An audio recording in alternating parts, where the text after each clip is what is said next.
going to affect the public's health. This is looking at situations such as fluoridation, seatbelt laws, speed limits, lead levels, asbestos, food laws, all the issues out there in our environment that will affect our health. Next slide, please. This session, we're looking at the metrics of environmental health. I am using that term somewhat loosely. What I'm trying to do is, with this study that we have done here at NCSL, is take a look at how environmental health laws and policies have evolved in the states and at the state legislatures over the past 5 years. We do that through different data points. Our main data point is tracking environmental health legislation. What issues have been introduced? What bills have been enacted? The other thing we look at is webs. How many visits we are getting to our websites. NCSL's websites primarily the primary audience is state legislators and legislative staff. When we get hits and visits and views, we're getting a good sense that they're primarily from the state policymaking audience, and so we can gauge the interest and the understanding of environmental health among the state policymakers. The other things we look at is media requests. Which groups and reporters are calling us to ask us questions. If they begin hearing several questions on food safety, we start hearing questions on tanning beds, we start hearing questions on Flint, we understand that this is where the media has chosen to look and that they have seen some sort of interest out there and they think there's a story behind it. So we track that as well. There are two other elements that I track which we will not discuss today. The one is information requests we receive from state legislators and state legislative staff. NCSL receives about 30 to 50,000 of these requests a year. Environmental health is about 0.5% of all the requests we get, but it is still a significant topic out there that we are hearing state legislators give us queries on. The second area is the number of people that are attending our conferences and our sessions and our webinars that we are doing on environmental health. We have done a series of meetings across the country. We've done a pre-conference to our annual meeting in Seattle and in Chicago, and we can use that to talk with legislators and see what is their interest in environmental health. The first slide here is a real quick overview of the variety of topics that we've been tracking on environmental health legislation. The blue line identifies all the bills that were introduced on the topic. The orange line indicates the bills that have been adopted. In general, you'll see about a 5 to 10% adoption rate of most bills out there. Environmental health runs in that vicinity. Some issues get a little bit higher depending on the topic area. For environmental health, the primary issues that were introduced over this 5-year period dealt with drinking water, dealt with food safety, and dealt with toxics and chemicals. Many other issues came forward and we tracked to try to identify if they were going to grow. Issues such as body art and tattooing, we see a great deal of interest on our website and on information requests on that topic, but we do not see a lot of bills that have been introduced on that topic. We see a lot of questions that have recently come up about mosquitoes dealing with the Zika virus. We've been tracking that, but overall it's a very small percentage of the number of bills that have been introduced. Our tracking system addresses all 50 state legislatures, Puerto Rico, and the District of Columbia. It is extremely comprehensive, and it tracks approximately the 150 to 160,000 bills that are introduced every legislative session. Of those, we use the computer process to limit them down to identify which ones deal with environmental health.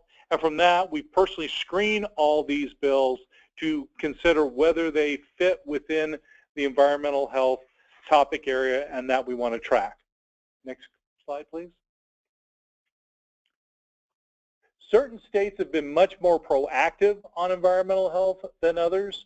As you can see here, the number of bills on environmental health in certain states, such as New York, are quite extensive. These are the top 10 states that have introduced bills over the past 5 years. Obviously, they range depending on the topic, the year, the bill issue. We will look at that in a little bit more detail later on in this presentation. But to kind of give an idea that these are the states where you've seen the most activity on environmental health, most policy areas, and ergo the most environmental health bills introduced. On the other end of the spectrum, there are several states out there that have not been as proactive on environmental health legislation as these states. However, every state has introduced at least some bills addressing environmental health. Next slide, please. Our overview of the legislation identified that between 2012 through 2016, we saw an increase in the number of bills that were introduced on environmental health. In total, we saw a 39%, almost 40% increase in bills that were introduced, and also a major increase in the number of issues. Everyone who is involved with state legislatures realized that many bills covered more than one topic, such as bills dealing with water in Flint. We were going to tag it as an environmental health water bill and an environmental health lead bill. When we start looking and categorizing bills in that manner, we've seen almost a 70% increase in the number of topics that have been covered on environmental health over the past 5 years of the project. Next slide, please. A couple of the topics we're going to go over in the next few minutes here are going to be very reflective of bills that have been introduced. The first issue I'm going to bring up is a new concept, health in all policies, which Nick is going to talk about in more detail. But it is basically a paradigm shift that several states have started to engage in to ensure that the impact of a decision doesn't adversely affect public health. In fact, they would prefer to see it promoting it. Bills that have been addressed in this policy deal with several issues. They could be on transportation, they could be on food safety, they could be dealing with walkability. But in all these types of bills, what they're looking at is to see is if there is any impact on the public's health and how they are going to address that.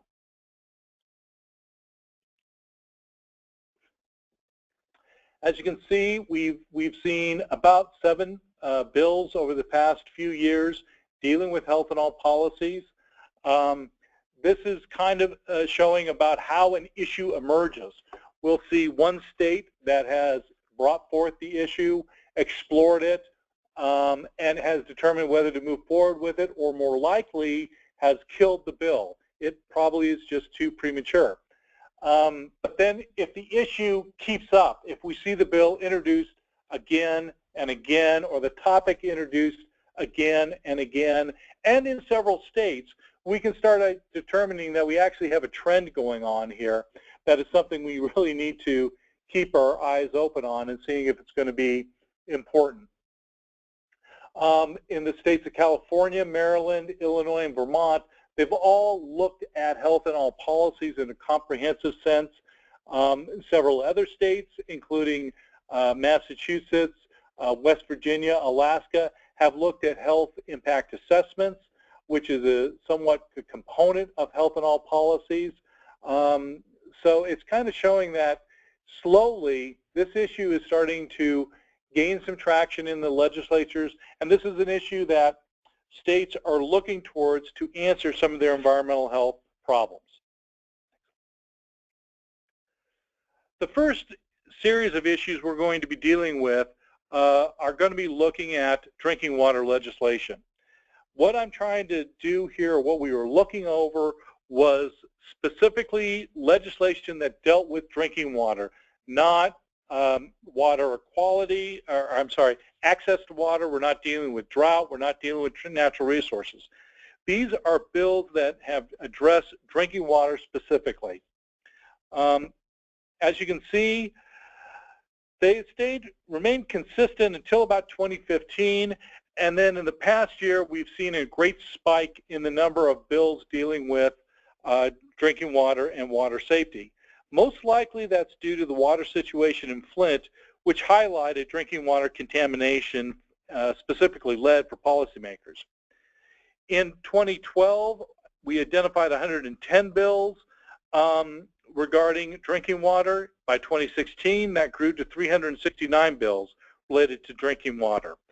Of these bills, 22% were enacted into law, which is a substantial number of bills, considering that only about 5–10% actually do get enacted. Couple of issues dealing with drinking water. One is, if you look towards the west, much of the drinking water issue deals with quantity. Do we have enough? Do we have enough dealing with the drought? Are there ways we can, are there going to be chemicals in there that are going to be more impacted by less water? As you get further to the Midwest and Northeast, that interest shifts to upgrading aging water infrastructure systems and specific topics, specific chemicals in those systems that they would like to address.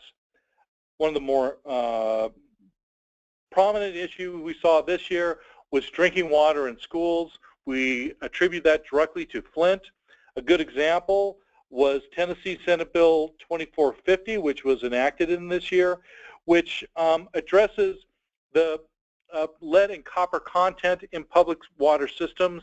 Essentially, the law provides a notification to the public water users to let them know that if the lead levels are above a certain point or above EPA standards, the consumer must be notified that this has been the situation, and that and also let them know where the sample was pulled and allow them to provide technical assistance to the utilities so they can reduce that level and achieve compliance. On the other hand, in California, they adopted Senate Bill 385 this year, which authorized the State Water Resources Control Board to grant a period to the utilities for them to come into compliance with hexavalent and it was an effort to give a little bit more time to the utilities to come into compliance and deal with an issue. Obviously, the big issue this year has occurred in Flint. In the past, we only saw one bill in Michigan on lead in 2014 and 3 in 2015, but following the crisis, that really led to a great increase in bills. Michigan had 22 bills on lead in water alone, even though none were enacted. This was very reflective of the concerns that we saw with the media and the issue and the interest in lead in water. It also allowed to an increase across the country. And as I mentioned, states such as Tennessee, Massachusetts, Minnesota, all sought to address lead in drinking water or lead in public school systems. This is going to be an issue that's going to be very interesting to see if it continues on in 2017. One thing that we've noticed in Michigan is that the governor has issued its report on what happened in the Flint water situation, but he's coming up with a new report to talk about what policy options we need to do and how the state legislature should respond to ensure that the Flint water situation never occurs again. Food safety was consistently the most prominent issue we saw out there regarding state legislation.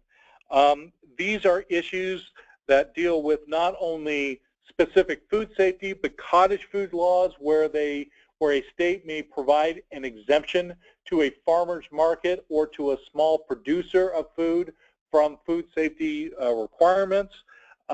These are also laws that promote farmers markets in certain areas. This has to do with also inspections, food safety inspections, whether the state should increase or shift or affect inspections in some manner. Also deals with the Food Safety Modernization Act, which was recently enacted, and the law and the regulations have come into, been promulgated by FDA and putting some issue and pressure on the states to be able to respond to that, to make sure that the state laws, the state efforts are in compliance and work in harmony with the federal effort. And the last thing I will identify here is roadkill. We did see several bills over the past few years dealing with the allowance of people to use roadkill for food, and that ranged everywhere from allowing people to scrape it up and use it to requiring, as the state of Alaska did, that it be donated to a food shelter, donation shelter. On average, since we started tracking this, we've seen about 500 bills each legislative session addressing food safety. About 17% have been were enacted into law, which is another very high number of bills that saw enactment. Certain states were very, very keen on addressing food safety. Hawaii being the most, probably because of the unique agricultural traditions and extensive raw produce sector that they have in the state. They were very sensitive to the impact of food safety and the Food Safety Modernization Act would have on their industry. They introduced over 100 bills on food safety in 2014 alone. We saw 54 in 2015 and 56 in 2016. But it was, most part, they were trying to address how the state can work in harmony with Food Safety Modernization Act and help their producers and small agricultural farms to meet food safety requirements. A good example of that was House Bill 573 from 2015, which allows the Department of Agriculture to work with local producers to make sure that their management systems are proper, that they have effective food safety hygiene in their fields, that the water that they use for irrigation is safe, the pesticides that they use will not be harmful, and make sure that they have produce traceback. So if an issue does occur, they can identify where the outbreak originally came from.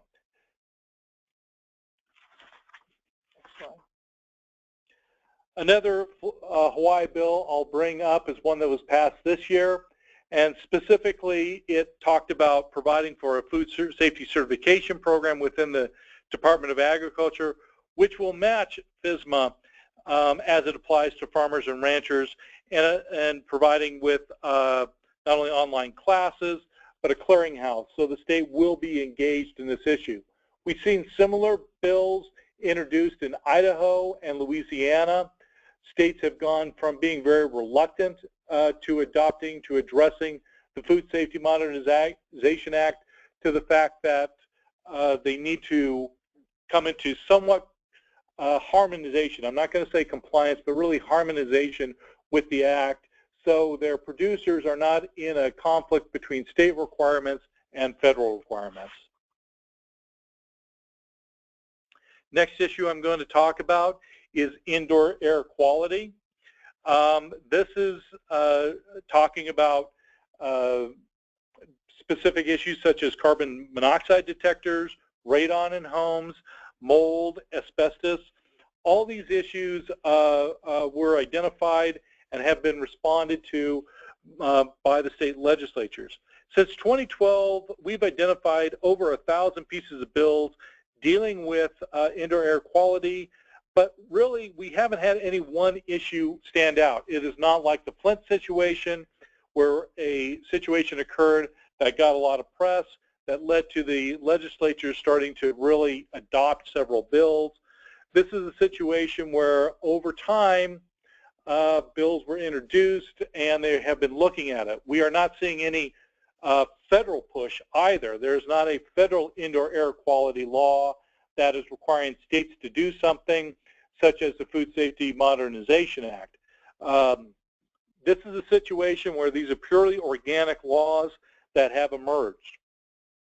Certain examples of that are like in Indiana, adopting an indoor air quality law back in 2012, which requires carbon monoxide detectors to be installed in schools.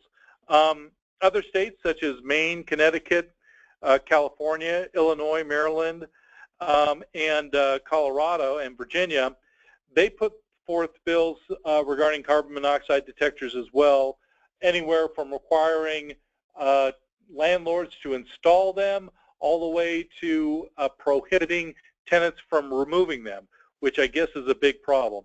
Utah enacted a law requiring carbon monoxide detectors be part of the state fire code. And they also had it included in the state construction code. So now with all new construction in Utah, carbon monoxide detectors will be a part of that. Now the big issue came forward was mold. Mold has been an issue out there for at least the past 10, maybe 15 years.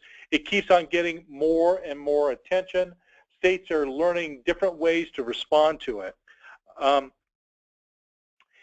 States of Arkansas has looked at and has adopted the Mold Investigation Advisory Board to study the effects of mold on public health. Louisiana adopted a toxic mold task force to develop policy on mold. New Hampshire enacted a law requiring mold remediators be certified in 2015, as did the state of New York. Virginia, in 2015, adopted a law requiring landlords to remove visible mold hazards. So mold is starting to gain more attention among the state legislatures, but as is understood, it is much more of an issue in the southeast and the northeast, much more than we are seeing in the west. We are also seeing quite a bit of increase in radon. More and more states are starting to adopt laws to require radon-resistant new construction, where when you have a new home built, that it would not be one that's going to allow for radon, or at least have a radon mitigation system in there. We've also seen several states look at radon certification, so if a person is performing a radon inspection or mitigation service, that they have been trained and certified in that area. A good example of bill that we were seeing this year was the Virginia Landlord and Tenant Mold Remediation Act, House Bill 735, which puts several requirements on the landlord regarding mold. It does mean that if the mold is in one of their units, they must allow the tenant to find another place to live and not charge them for that. They must pay for relocation costs during the time of the mold remediation, and several other aspects of mold remediation were addressed in here. But they also included language on tenant maintenance for carbon monoxide alarms. And this was just a very good example where you had one bill which addressed several aspects of environmental health. Next one I'd like to bring up to you is toxics and chemicals. This is something that you can see has ranged between 400 bills a session to almost 600 bills in 2014. This has been extremely significant number of bills that we've seen. However, we are anticipating that the number of bills will be reduced due to the recent enactment of the Lautenberg Chemical Safety Act by Congress, which preempts many state efforts. For a good example of some of the bills that we saw out there over this time period was Oregon's Chemicals of Concern legislation, which was passed in 2015. It does require that the State Department of Health come up with a list of what they consider high priority chemicals that will be addressed by the State Department of Health. That will also be something that children use and that are part of children's products. They want to start identifying these chemicals and reducing the number of these chemicals, providing for substitutes or something to encourage the industry to go a different direction. We've seen similar legislation enacted in Washington, California, Minnesota, Massachusetts, Connecticut, and Vermont. This is very proactive, and I'm sorry, Maine as well. This is a very proactive bill laws that require the state to do very comprehensive chemical safety activities. In the future, a state would be preempted from adopting anything so expansive due to the Lautenberg Act. However, the bills that had already been passed, they will remain intact under the legislation that was adopted by Congress last year. We've seen several bills on chemical safety on individual things. Flame retardants have seen quite a few bills introduced on this, banning the use of flame retardants in different situations. California adopted a ban on certain aspects of flame retardants. Another thing was bisphenol A, BPA, was banned in several states or for several states in children's products. Lead continues to be an issue. It was primarily an issue a few years ago when they started identifying several bills from China, or several products coming in for children from China that had lead in them. This prompted the states to put bans out there or restrictions on lead on these products, which makes it more stringent than what the federal government did because of the Consumer Product Safety Act. Most of their actions are voluntary instead of mandatory. These states made them mandatory. Congress has modified that act, so we see less activity in this area. Final thing I'm going to bring up is cadmium. Several states introduced cadmium.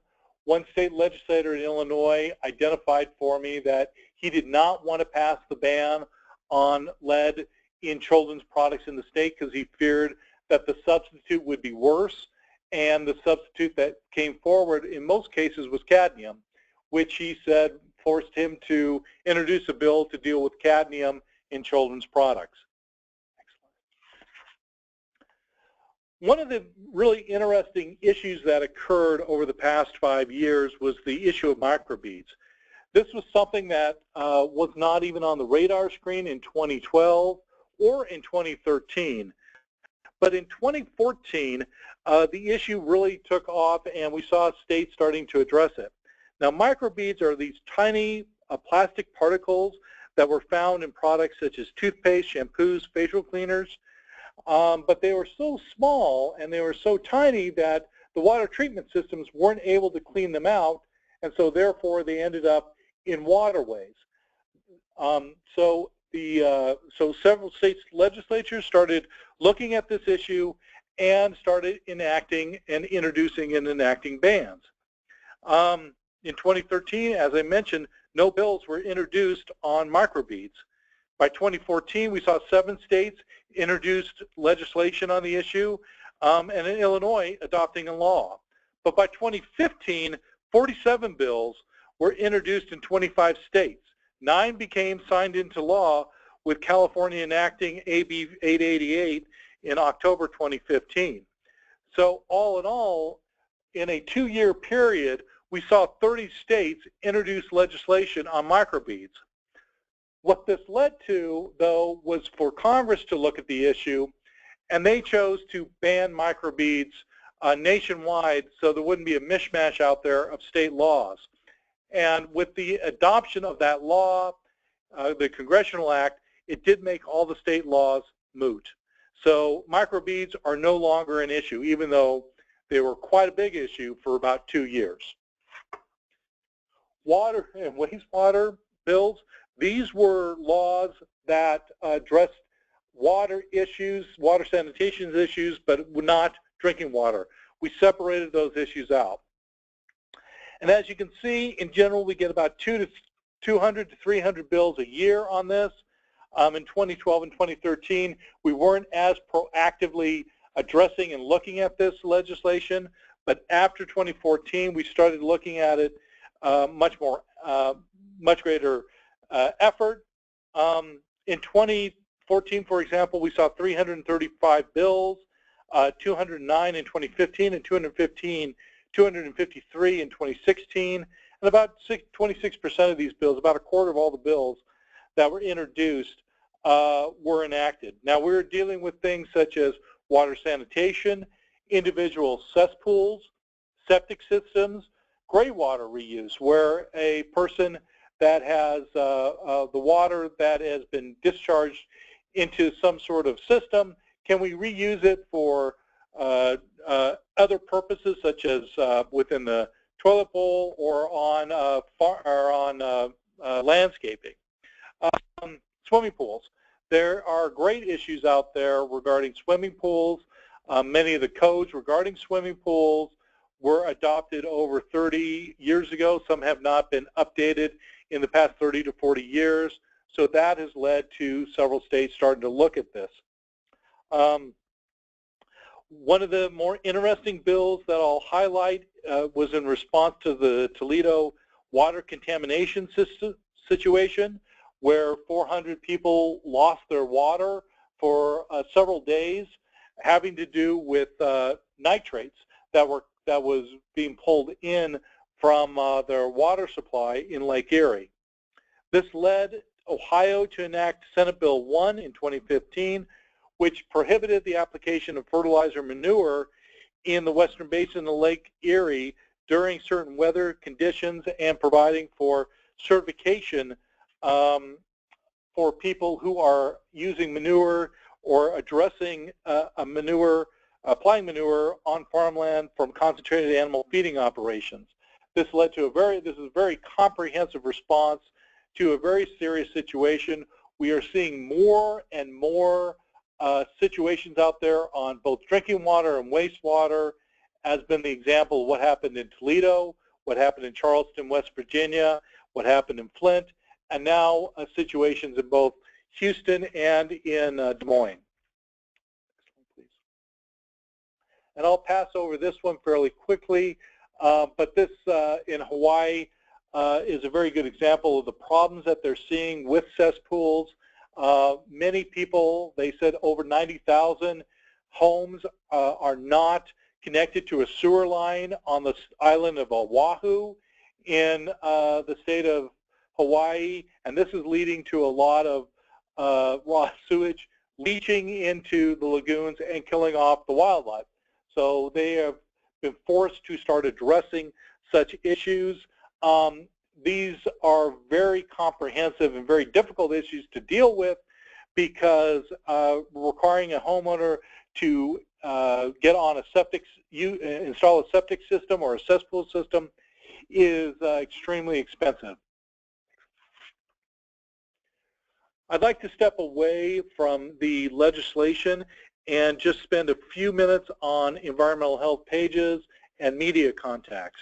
NCSL has created over 20 pages related to environmental health on a variety of aspects of it. Certain pages get an enormous number of hits. The carbon monoxide detectors page, state bedbug laws, laws on state body art were visited several 100,000 times over the course of the project. But and in all, over the 5-year period that we looked at, NCSL's environmental health pages were viewed 1.4 million times. So we've seen quite a bit of views and information, people tracking information from our web pages over the past 5 years. And they're growing. When we first began in 2012, we had less than 200,000. Now we're up to almost 350,000 views a year. Media contacts have increased over the time. In general, we received, we saw that environmental health was mentioned, or let me put it this way, state environmental health policy was mentioned about almost 4 times a month beginning in 2012. How we track this is every time a media outlet says NCSL says this, NCSL's website identifies this, or any time that they recognize that state, when they talk about state environmental health policy, we track that.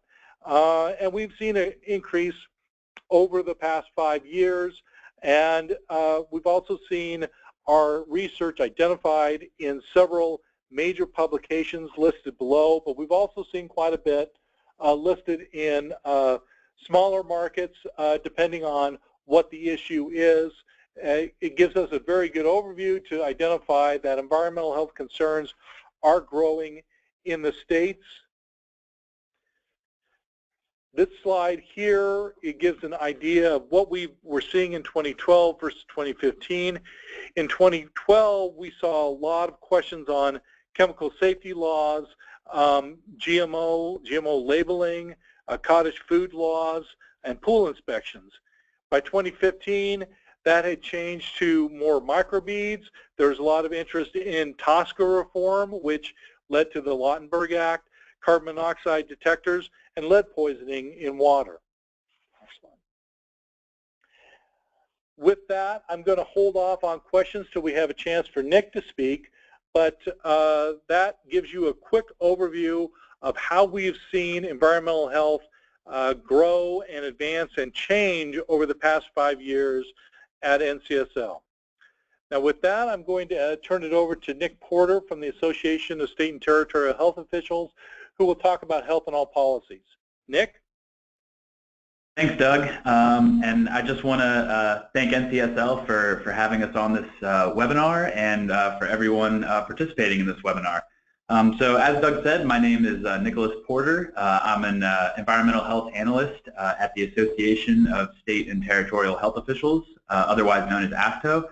And I'm here to talk to everyone about health and all policies and just give a brief overview of kind of the resources that ASTO has developed on health and all policies. And so I kind of just want to, before I begin, just kind of talk about 3 kind of takeaways that I want this presentation to have. And so the first one is that ASTO can make the job of public health professionals easier due to our resources and expertise that we have on health and all policies. Number 2 is that ASTO can help professionals apply health and all policies to their individual situations. And 3 is that ASTO's website is a great place if you're interested in learning more about health and all policies. Next slide, please. And so for those of you that don't know, I wanted to give a little bit of a background on ASTO. And so ASTO, as we know it, was formally incorporated in March of 1942, about 4 years before the CDC was started. And we're the national nonprofit organization that represents public health agencies in the United States. We represent states, territories, freely associated states, and the District of Columbia. And so ASTO provides a network for state health officials and agencies, and we're a member-based organization with 59 members representing over 100,000 state and territorial public health staff. And so our main goal is to advocate for the interests of state-based public health at the national level, as well as providing a forum to share best practices in health policy and programs. Next slide, please.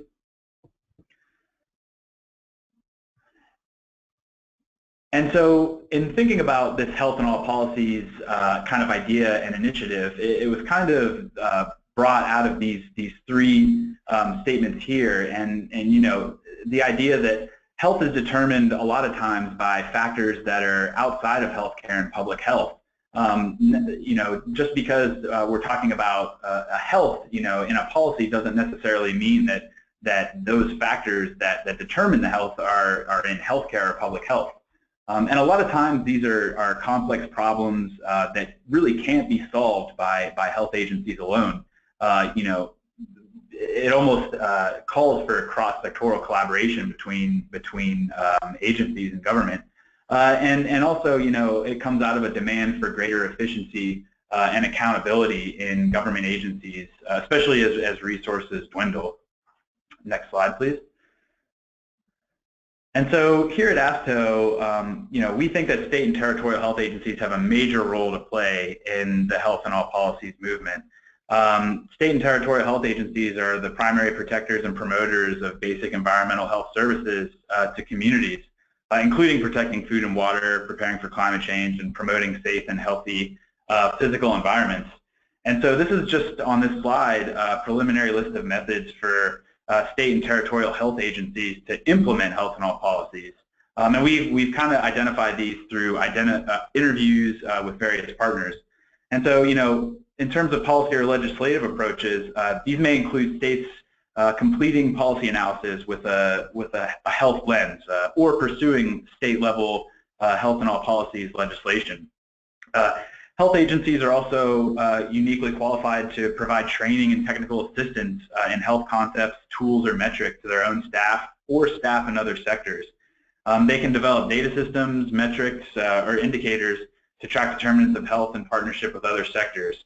They can also involve community in discussions about health in all policies, as well as developing programs to build capacity for utilizing health in all policies.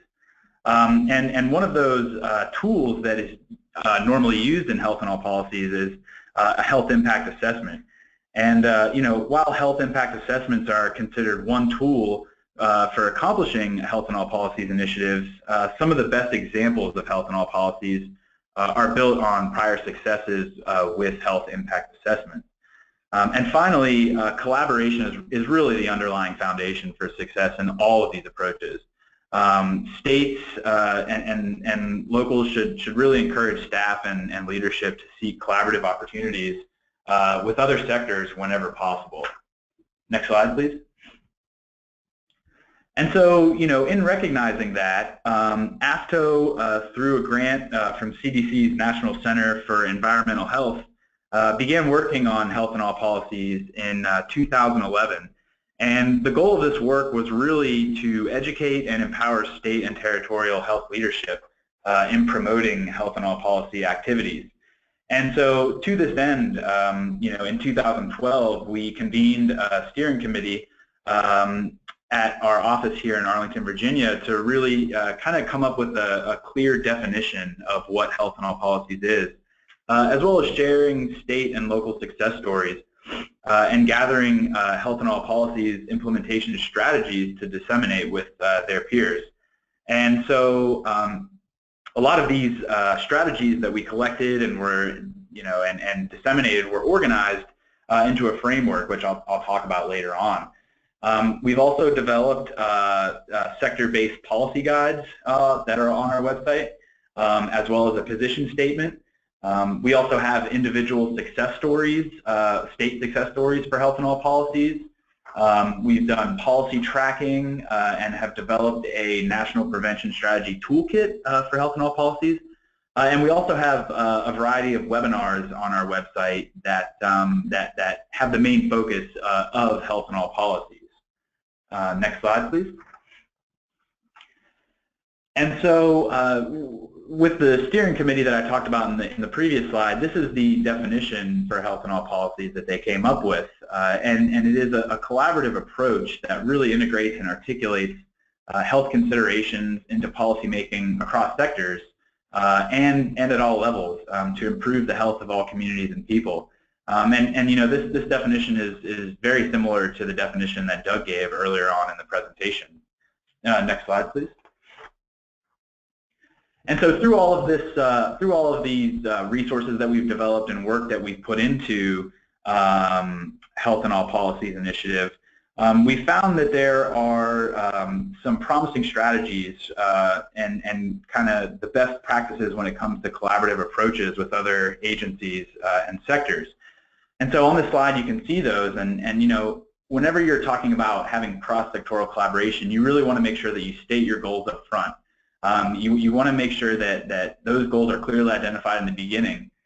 You also want to build relationships across sectors, whether it be, you know, for example, a health agency and a transportation agency. It's good to have those relationships and know who to talk to whenever you're trying to initiate a Health in All Policy initiative. Identifying win-wins is also very important as well. If both agencies can benefit from said collaboration, it's just going to make that process that much easier.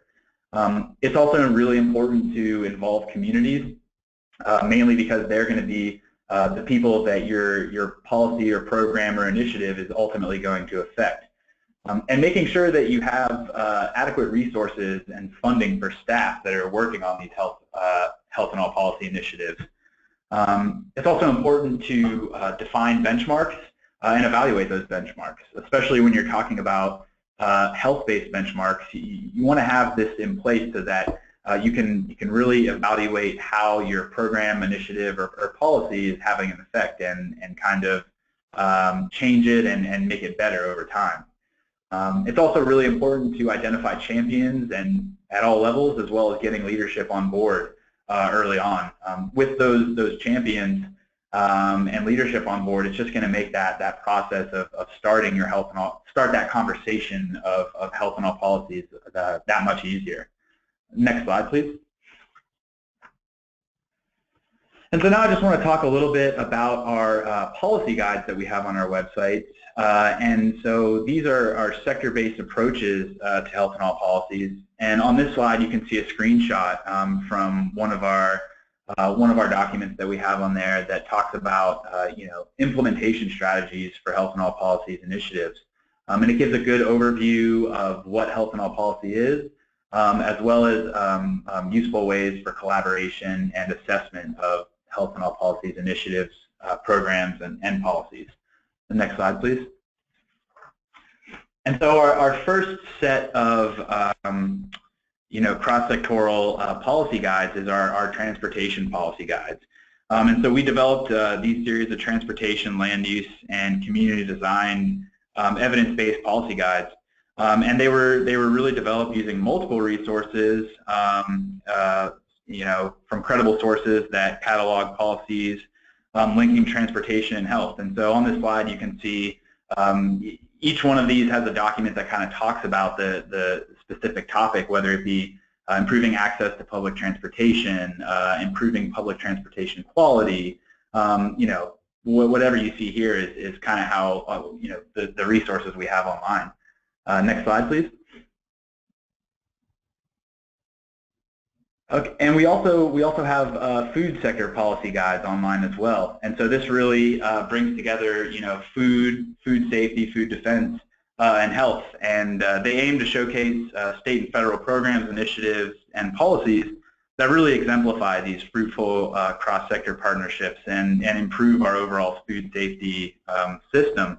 And so again, on this slide, you can see, you know, improving school nutrition, improving food safety, enhancing food defense. These are really great examples and guides of bringing, you know, the food sector and the health sector together to, you know, really create better food and safer food for everybody. Next slide, please. Next is our housing policy guides. And again, these identify successful cross-sector partnerships where health has been incorporated into state and federal housing programs and initiatives. So again, you know, very similar to the food and transportation policy guides. We have an introduction, aging in place, mental health and social cohesion. So really bringing together the health sector and the housing sector and having them work together and think together in a health and all policy approach. Next slide, please.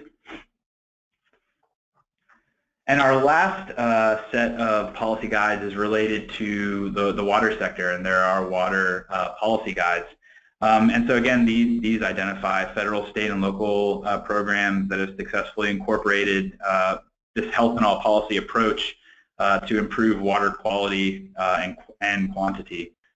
Again, source water protection, water security, water justice, a lot of hot topics right now, especially when it comes to water and health. Next slide, please. And so I know I mentioned these before, but on ASTO's website, we also have multiple examples of standalone case studies that showcase health and all policy successes in state health agencies. And these case studies really document all the work that's gone in and to achieve cross-sectoral collaboration, and really are great examples for how agencies across the country have done these health and all policies, initiatives, and programs. And so they're really a great resource for anyone who's interested in seeing what other states have done with regards to environmental health and health and all policies. Next slide, please. Also on our website, you'll find a section on some of the health and all policy research that we've done. And shown here in this slide is a document that we released in 2012. It's an assessment of cross-sector collaboration among state health agencies. And so we issued, again, as I said, we issued this in 2012, and it summarizes information from an ASTO profile survey that we did. And it talks about how many states have collaborated with other sectors and in what ways, and how that collaboration kind of relates to any passed or introduced legislation in said states. Next slide, please. Okay, so this is our health and all policy toolkit as well, which you can find on our website. Again, it highlights innovative leadership to support the National Prevention Strategy. And so the National Prevention Council passed the National Prevention Strategy, and so this document is in support of that. And it educates and empowers public health leaders really to promote a health and all policies approach in policymaking and program development. And by collaborating across multiple sectors to address health disparities and empower individuals. Next slide, please. And finally, this is just a screenshot of our health and all policies framework, which we actually released earlier this year in 2016. And this is a great document that kind of summarizes a lot of what I've already talked about today. And it goes into more depth, but it really outlines health and all policies history in the United States, as well as around the world, and showcases state and local health and all policy successes, and provide strategies for health and all policy implementation. What's great about this as well, it includes key elements of health and all policy practice and short, intermediate, and long-term outcomes. Next slide, please. And almost done here, wrapping up. So some other activities that we've taken up at ASTO, we have a health and all policy statement on our website, which more or less just says that we support a health and all policies approach. As I mentioned earlier, we have our health and all policies webinars, which are publicly available for anyone to go ahead and check out. And in 2016, our President's Challenge, our President, Dr. Ed Ellinger in Minnesota, his challenge was advancing health equity and optimal health for all. And so if you go to our website, you can read about this challenge, but it used health and all policies as kind of a big slice of that pie of health equity, and really kind of showcase this cross-sectoral collaboration that I've been discussing in advancing health equity and health and all policies. Next slide, please. And so just to end, I wanted to say in terms of what we're doing next in the pipeline for our health and all policies resources, we are planning on releasing a State of the Health and All Policies report in 2017. And this report features interviews with multiple states and identifies some of the health and all policies initiatives that they've undertaken in the past 5 years. And it kind of goes a little bit more into some of the successes and some of the challenges and reflects on kind of ways to make this whole health and all policies idea stronger and better moving forward with programs, initiatives, and policies in the future. We also plan on releasing an updated assessment of cross-sector collaboration data, and that's in regards to the document I talked about before that we had in 2012. We plan on surveying states again and getting an idea of how the health and all policies and cross-sectoral collaboration has changed over the past 5 years, and really get a good idea of who's doing what in this initiative and area. And I didn't have this on this slide, but I also urge everyone to go ahead and look at APH, American Public Health Association's Investing in a Robust Environmental Health System document that they released recently. This is a great document that, again, talks about, it doesn't specifically mention health and all policies, I don't believe, but it does provide some examples of collaboration across sectors as well. And so with that, I want to thank everyone for being here. I know I didn't include my contact information, but if you go to ASTO's environmental health page, you can find my email there. So thank you very much. Last slide. Thank you very much, Nick. This is Doug Farquhar again. If you do have any questions, please, we can take about one. We've kind of went over on time a little bit. I do see a couple in the queue here. One question that has come up is, what do you see for the big issue coming up in 2017?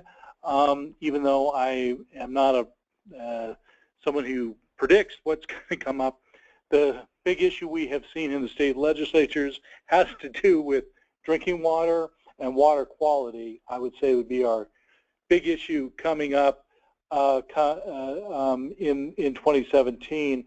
Another question that has emerged has to do with GMO labeling. The question is, will several states look at labeling of GMO in 2017? And that answer has to be no, because the federal government has addressed that issue, and now it's going to be very difficult for any states to move forward on that topic area now that Congress has acted.